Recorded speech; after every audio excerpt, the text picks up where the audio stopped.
healing radio. Today we're going to be going through a lot of different sound healing instruments, including tuning forks, crystal bowls, Tibetan bowls, and quite a few others. And our intention today is that you are able to find exactly the right instruments to heal everything you have going on, and heal everything anybody else has going on, and get really high and raise your consciousness to a higher level. That's all. So let's give you an overview of all the different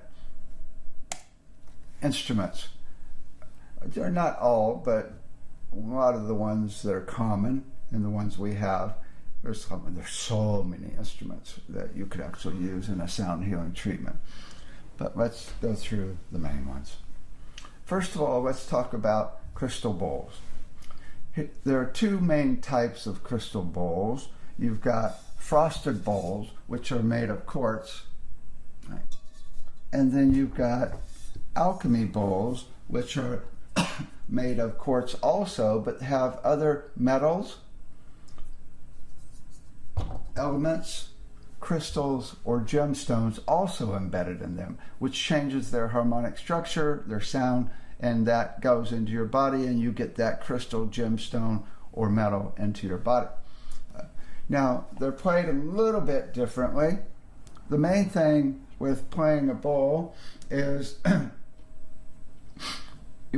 every bowl has its own speed and pressure that it likes to be played at. Depends on the thickness of the quartz more than anything. So you just have to be really aware of the bowl as to what speed and pressure makes it ring the most. You want to hold the wand. Oh, let me show you this first. There are different types of wands. We've got the felt wand, which is this one here. The felt wand, the image is backwards on this screen. So we got the felt wand and we got the rubber wand. The rubber wand doesn't cause as much scratchiness sound, so I like to use it. And these are pretty new, so they're very cool. We also have the actual rubber mallet.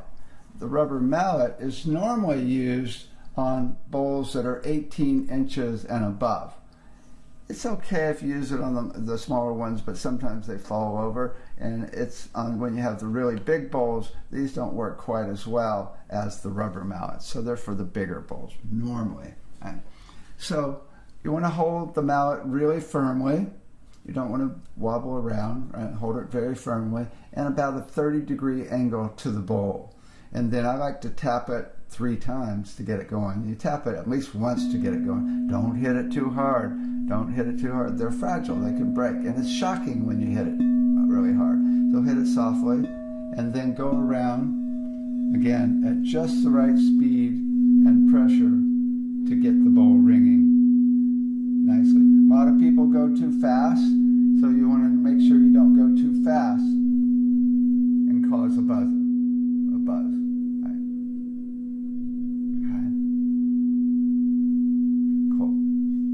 Now you can just tap the bowls and get a little, you can actually do a melody from one bowl to another and then also ring them as well.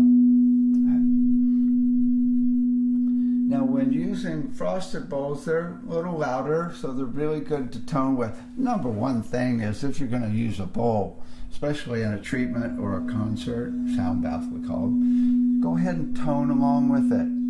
You know, any vowel. And just match it. It's so much better when you tone with it.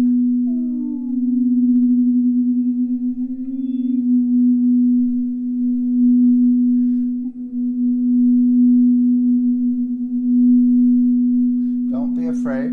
Just sing any vowel. Now it's also really cool to actually go off pitch a little bit. And create a binaural beat. What I like to do is go off pitch and then go back in pitch based on a breath. So on the in breath, go off pitch like this. You hear the flutter?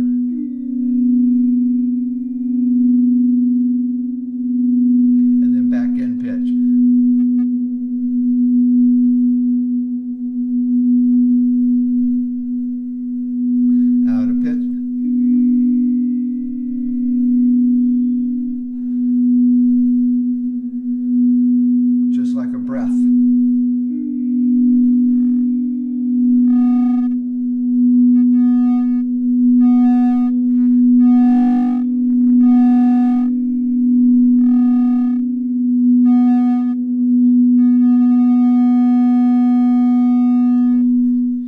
remember, one of the coolest things about a bowl is the slow fade.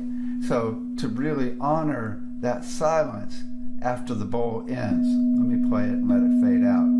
Just be still for a minute. Listen for the moment when the bowl goes to complete silence.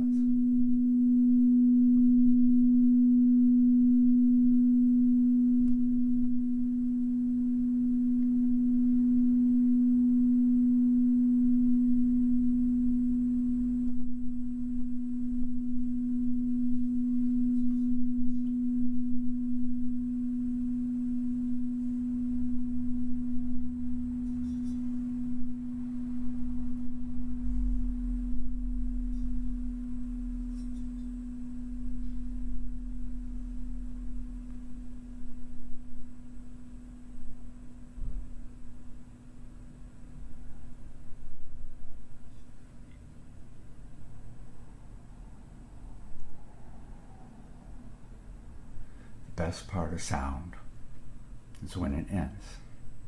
That stillness is just precious. Peace is a frequency humming consistently, and it's like you can still hear it in the room. So still. Right? Okay, so that's our frosted bowls. Let me get rid of this one, and let's play with our alchemy bowls. Right. Now, when choosing an alchemy bowl, or even with a frosted bowl, you could choose it based on the note. A lot of people do that. You could choose it based on the size. You can get a bowl, frosted bowl, at every note on the same size bowl, because it's not the size that makes the note, it's the thickness of the quartz. If you get a bigger bowl, of course, it's going to be bassier. It's going to be a lower octave. If you get a small bowl, it's going to be a higher octave. But still, with the large and small bowls, you can get them in every note. Right? So, same with the alchemy bowls. You can get them, the bigger ones are going to be a lower note, whereas the small ones are going to be a higher octave. Right? But you can get them at any note. Or you can just choose it based on color. I mean, this is beautiful, right? I mean, just get it based on what you like as far as color. But probably the main thing that we choose it on is based on what element, crystal, gemstone, or metal is embedded in it. Because each one of those has its own energy that goes directly into each water droplet in your body. And there's whole books on crystals and gemstones and what energy they do, right? So you could totally choose it based on that. There's some other considerations that are really important as well, but let me show you how to actually play it first. So this one, now you can actually tap it really lightly, and then you want to go around really slowly, and you almost just drag the wand. Notice I'm not holding it so tight, I'm just dragging it around. Right? Now with the alchemy bowls, commonly people go too fast, and certain ones of them will actually start buzzing really quickly. So sometimes you have to go really slowly on the alchemy bowls. Right? So much more fragile, and of course much more expensive, so you really got to be careful. Now, there's one really cool thing about any bowl is really like how long does it last? How long does it ring? I mean, this bowl rings for a really long time. It's going to go on for 5 minutes. That's really cool. But there's another thing that's really cool, and that is once you ring a bowl, you can also hit the bowl on the side. Don't hit it with the tip, because the plastic can actually break it, but just hit it on the side like that. And now you'll hear a higher harmonic. So here's the low note, and here's the high note. Now you got the low and the high. And the high on this one lasts a really long time. A lot of bowls, alchemy bowls, the high note doesn't last so long. That's really cool. Now also, some bowls have a really cool rhythm when you play them. Let me play this one. Check out the rhythm on this. In fact, a couple of rhythms, or actually 3 rhythms this one has.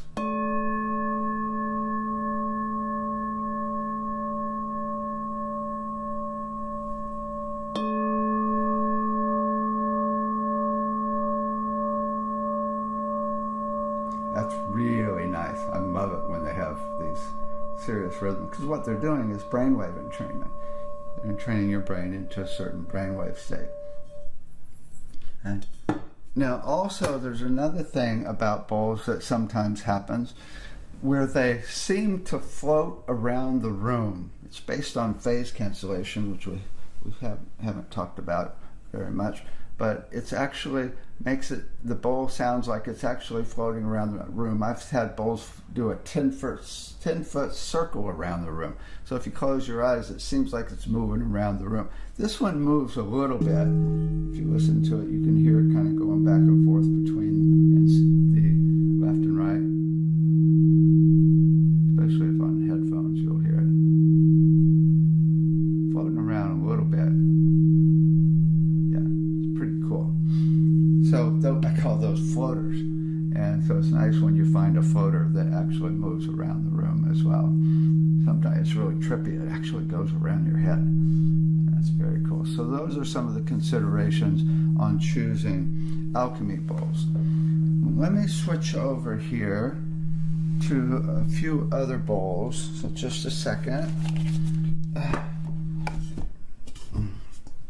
Nice is to get a set of alchemy bowls where you have 3 bowls that create a beautiful chord. Now, we have classes that go through how to figure out the chords, or you can just play 3 bowls, or play bowls until you find 3 that are sweet together. Here I've got a beautiful chord of C, E, and G. Right? So you could play a little melody with them.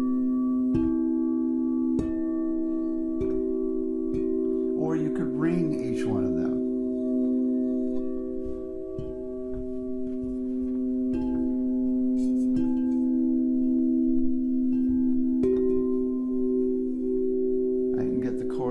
That's beautiful. And then it's nice to have a 4th bowl that creates a binaural beat.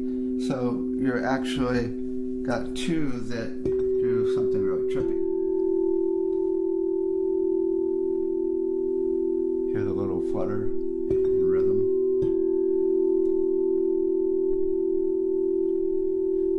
That's really cool. So what you can do is for 5 minutes or 10 minutes, you could do the beautiful chord, harmony section, and then go to your binaural beat. Get people really high and activated, let them hit the ceiling and float down, and then come back to your harmony set.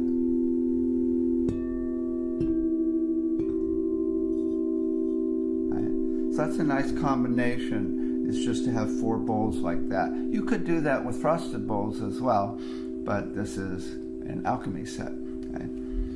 So that's a good thing to do with putting this set together. I mean, you could get a whole set of 7 or 12 bowls, but that can be pretty expensive. And then you got a lot of options. Another thing that's really cool is to actually put bowls on the body.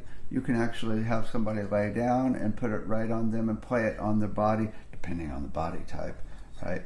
And when you're doing it, you have to watch really closely so the bowl doesn't fall off, but it's very cool if it's not too big a bowl to have it right on the body and play it. You can do that with up to around a 12-inch frosted bowl and then most alchemy bowls. But again, watch really closely. I've seen people playing the bowls and the bowl, like they're staring off into space, connected to source, and the bowl falls over and breaks. And so you got to watch it. Right? Okay, so these are the alchemy bowls. Let me go ahead and clear these out, and then let's look at the Tibetan bowls. Actually, let's just go for it. Okay, so with Tibetan bowls, there's 2 different types of Tibetan bowls. There are handmade bowls which have a lot of bumps on them, and those bumps are where they've hammered it into pitch with prayer normally. So that creates a more odd harmonic timbre, which is a little more activating, especially with a wood stick. Got a rhythm, right? Got a really interesting rhythm. Now, you can also use a felt, still pretty activating, but if you use a rubber mallet, it's dramatically different. Check it out.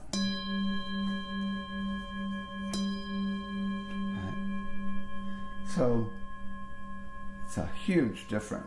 You've got to be really careful. You don't want to use a wood stick next to anybody's ears. It can be really shocking. Freaks me out. Okay. And then there's the manufactured bowl. Anybody that's really into Tibetan bowls would never use manufactured bowls, but they're really sweet. They're really pure. They don't have as much rhythm, and they're just a pure note. Check it out. So that can be very cool. Okay. I still like the manufacturer. You see, it's perfectly symmetrical. It's not got bumps on it at all. Okay. So those are the two main types of bowls. Now, only about 50% or so of bowls will let you ring them. And often it's really hard to ring it with the felt itself. Sometimes you can get it going. Okay. Often you have to ring it with the wood.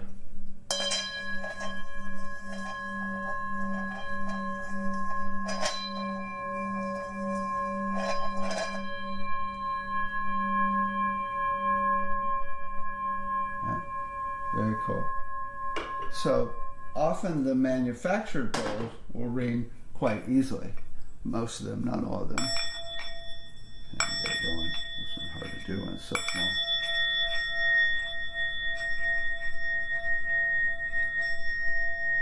It's cool. Very cool. But a lot of bowls, Tibetan bowls, will not ring, especially the really big ones. The really big ones are not gonna ring. Now, probably the coolest thing about Tibetan bowls is putting them on the body. Let me grab a really big one here. Generally 10 inch to 12 inch are really good, maybe 14 inch. And you put them right on the body and whack the hell out of them. I mean, really hit them hard, right? But they vibrate so much, you always want to tell people if it's too much, let you know. So you just hit it really hard. And it's like, oh my God, you put it right on the body. And it's like incredible. I'll just made it on my lap right now. There we go. Oh, that's so nice. It's like total massage. It's almost as good as a massage table or a sound table. It's like just the best. Now, you can also take Tibetan bowls and hold them, the smaller ones, in different places on the body. So put your hand in the middle and play it, whether it's with a big one or just a small one. And you could do a massage like on the arm. If you just hold it with one, your finger, put one finger in the middle and use your other hand on the arm. You could do a whole body massage up and down the legs and arms. It's very cool with the small bowls like that. So those are Tibetan bowls. Of course, you can get whole sets in different notes. So you could have like a chakra set of Tibetan bowls, or you could just do it based on frequency, where you have the bigger bowls for the root chakra and the smaller bowls for the higher chakras.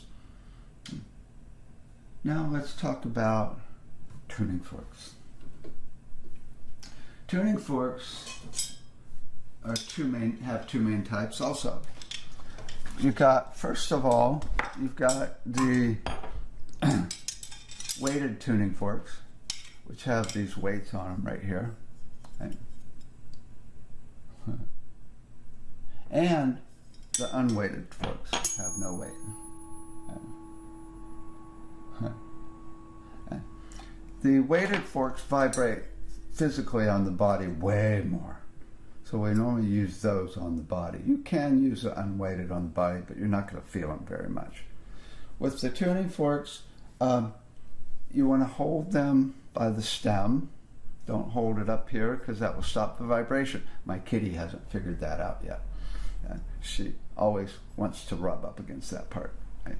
So you hold it by the stem and then you hit it. It's nice to hit it on either a book, or you can get a little rubber thing you hit it on, or you could even hit it on like a rubber mallet like this, right?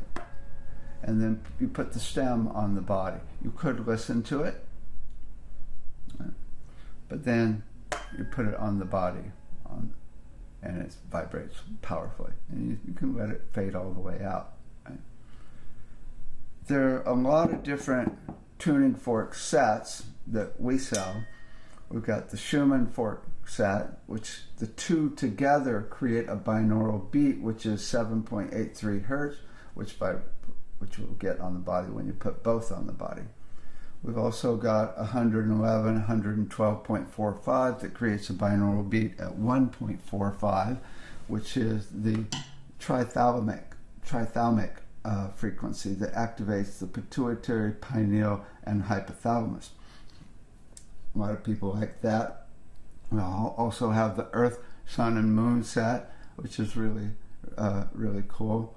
And so, and then one of my favorites is the 432 set, where we got 432 and 4 octaves of that. So we have the 216, which is the honeybee, the 108, which is for auspicious in India, and then half of that is 54, which is a really big fork that vibrates a lot.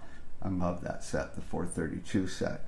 We've got them on our site where you can actually listen to them and see what you like as well. If you go to soundhealingcenter.com/store or soundoflove.com. So with the tuning forks, we actually have a whole class where we teach acupuncture, so it's really cool to put it on very specific acupuncture points for very specific issues. But one of the most basic things you can do, or a few things here, is first I like to start when I do a tuning fork session to go around the body, and you could totally use the unweighted fork. The unweighted fork you need to hit on something a little harder, a little firmer, and then you can see if you can hear that. This one is Sonic Sage. It's 1,111 hertz, 1111, right? And it's really good for clearing a room energetically. So you could hit this, you could go around the whole body, right, and smooth over the aura. You can also use the weighted forks and go around the body as well. By the way, don't hit your knee or your hand with the fork to get it going. And then you'll need a fork to actually heal your knee and hand, right? So hit the fork and just go around the body. You can go in spirals around the body. That's really cool. But just imagine you are smoothing over that aura as you go around the body with a stable, consistent vibration. Now you can also, one of my favorites is to actually play the tuning fork, 2 tuning forks on both sides of the spine on every vertebrae. Takes about a half hour, but it's the best. Oh my God. So you hit both forks, right? And then you put it on both sides of the vertebrae to start around the heart. Let it fade out, right? On the back now, right? And then go up the next vertebrae above that, and so that it actually just get every vertebrae all the way up to the occipital, right? And then go all the way down to almost the root chakra, to the base of the spine. However comfortable you feel to go that low, okay? So that's the best. I mean, another point is really good is the kidney 1, which is on the bottom of the foot, which is right here, on that spot right there. Oh my God, that's so good right there. You can also put it on even on the palm of the hand. It's a really good spot. You need to do both hands at once. So just doing the spine, every vertebrae on the spine, is one of the coolest things you can do with tuning forks. So when choosing tuning forks, you could actually choose them based on just what feels good for you. Or you could actually have the client actually choose them. You could play all the different sets and see which one do you like, right? Might as well have them happy, right? So, but often I use the Schumann set because it's the most common main frequency on the planet for actually tuning. What's the number one frequency we are tuned to on this planet? So it's really grounding. It's the main frequency vibrating in the atmosphere. So that's very good. So I think that's all I have to say about tuning forks. A good little beginning there. Yeah. Okay, let me show you some of our other instruments. When playing melodic instruments, let's go through the melodic instruments. We've got quite a few melodic instruments here. Let's start with the Rav drum, which is a tongue drum. Oh, I gotta get up to get this one. A tongue drum, they call it tongue drum because it's got little holes in it, right here. When it doesn't have holes, it's called a handpan, although people go back and forth with terminology and aren't very particular about it. So sometimes they call this a handpan, but technically it's a tongue drum. So this is the Rav drum, and it's got a really sweet sound. Not very expensive as well. It's under $1,000.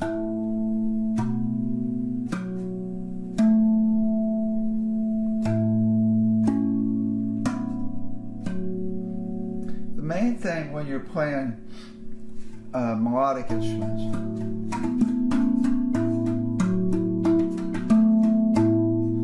to get jamming, right? But the other thing is play it slowly.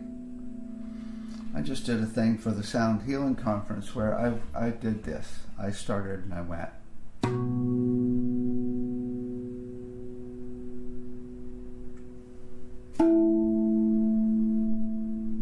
Slow down.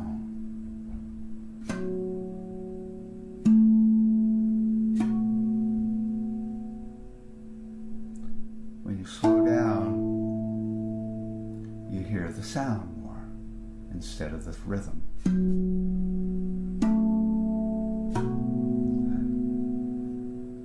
The other thing is to always learn on a melodic instrument where the home note is. The home note is the note where you're at peace. And it's on this one, normally on a handpan or a tongue drum, it's going to be the middle, the top one. But this one's really weird. It's unusual. It's this note. So it's like, it's the note where you're at rest. That note is the best note to end on and go to quite often because it creates the most peace. And then when you sing with it, it's very cool.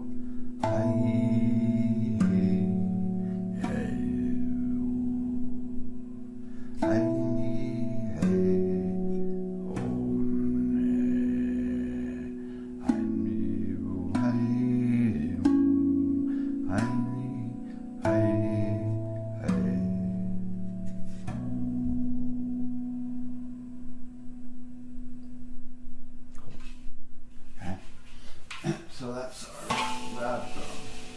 We also have the free note, which is just a xylophone.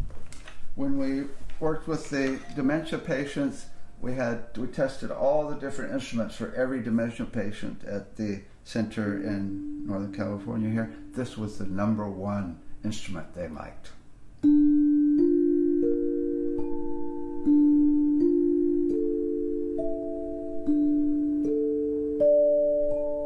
What I like to do is find the main notes that sound really sweet and harmonious together. And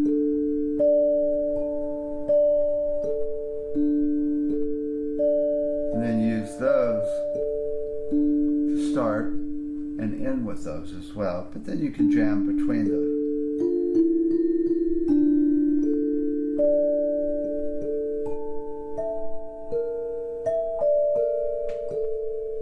Again, go slow,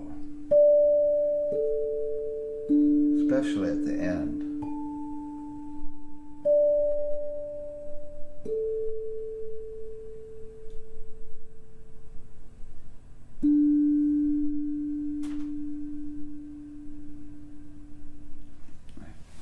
Free note. Then we've got the crystal harp, which is called the quartzophone now. Oh my God, it's so cool. So again, it's nice to find the notes that are create a beautiful chord. Happens to be 1, 3, 5, and 8 on this one.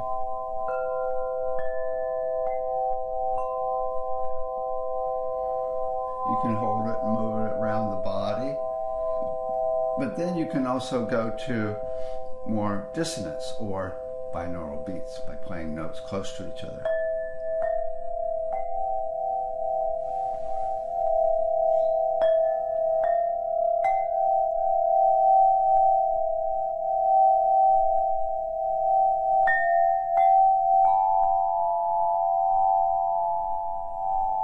Do that for a while and then go back to the main notes.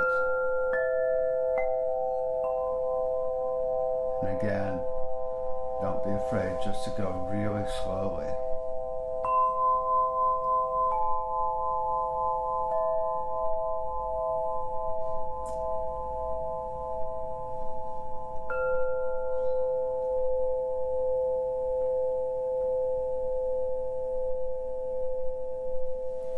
Fade out.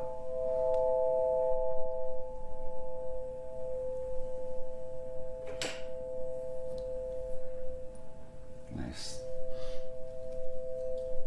Crystal harp or quartzophone. We love it. Okay. Then we have the sansula. Sansula is just a little kalimba. And this one's got a chamber where you can actually put it on the body and feel it vibrate. It's very nice. Now this one actually has notes down below and notes up above. So I like to do the ones on the bottom.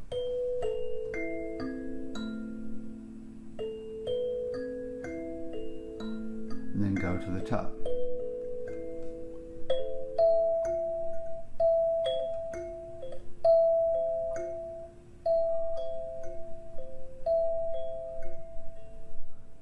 To the bottom. And then the longest one is the home note. Right?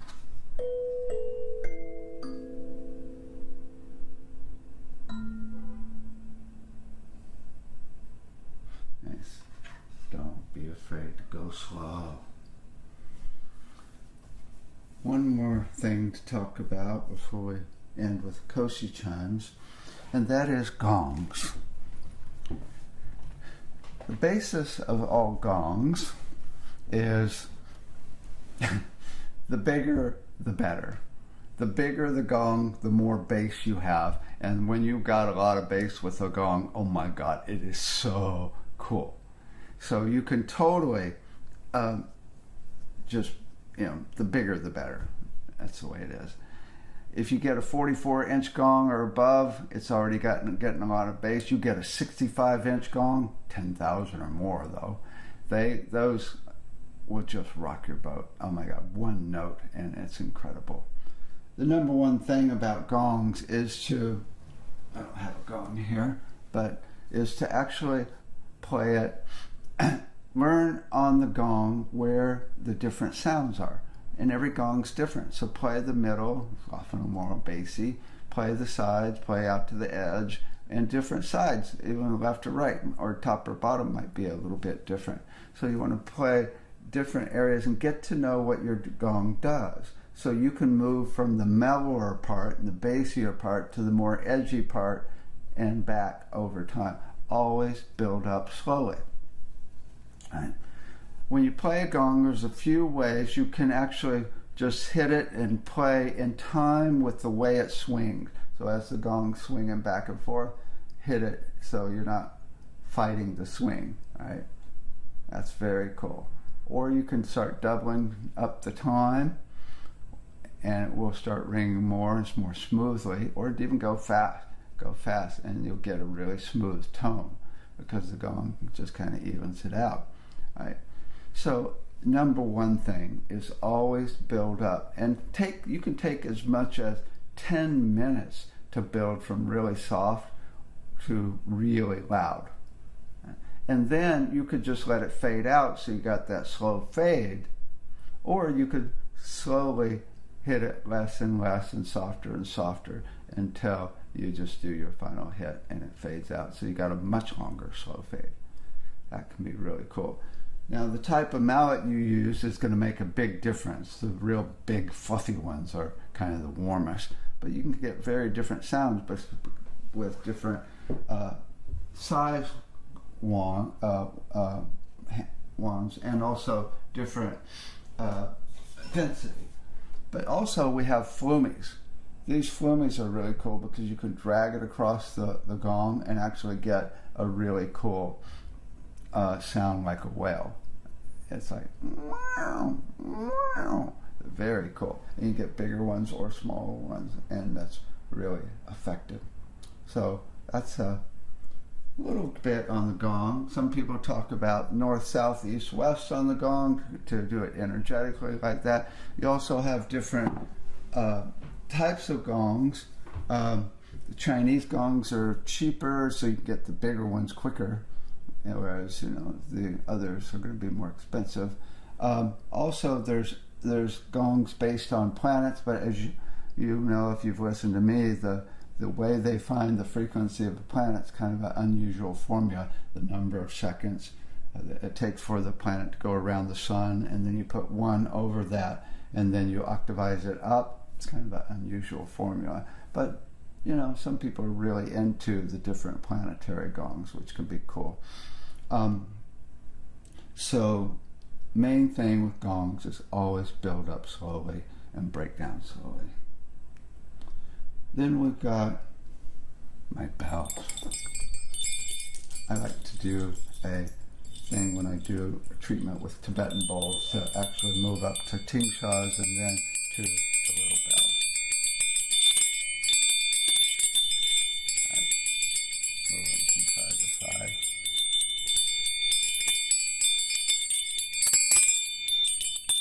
And then do them around the head as well. I like my little bells. I love it. You can do it around the throat. Okay. And then, we have rattles and shakers. So here's the shaker. It's a really cool one. This one has sharp teeth, deer antler, crystal, and really good plate.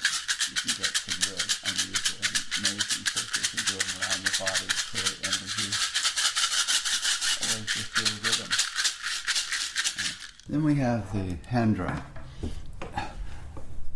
With a hand drum, one of the most important things is brainwave entrainment. You could just simply do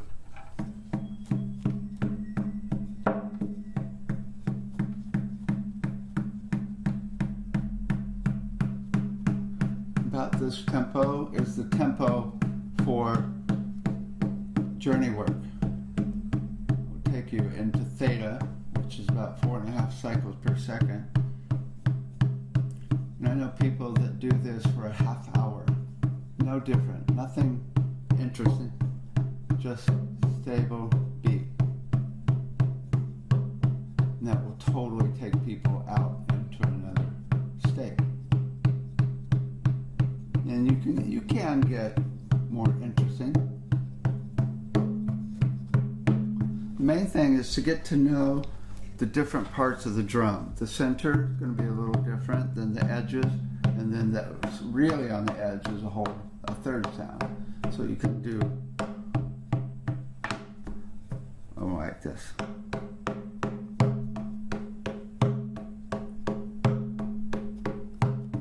You could even do a heartbeat.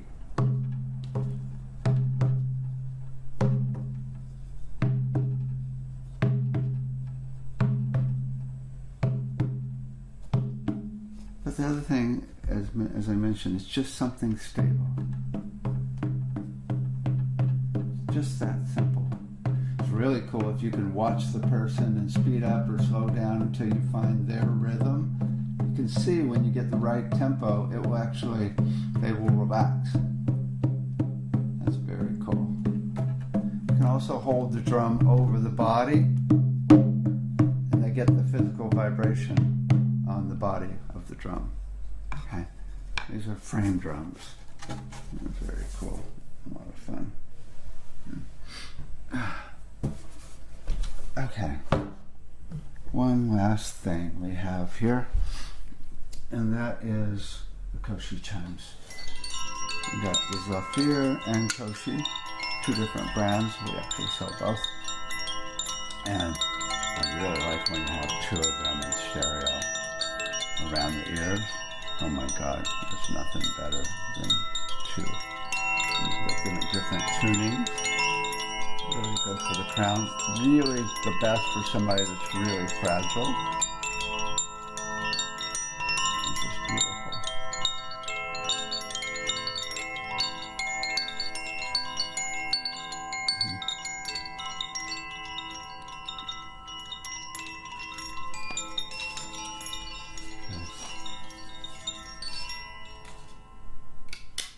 And then one last thing I wanted to show you that I forgot earlier, and that is to use a tuning fork on a flat gemstone.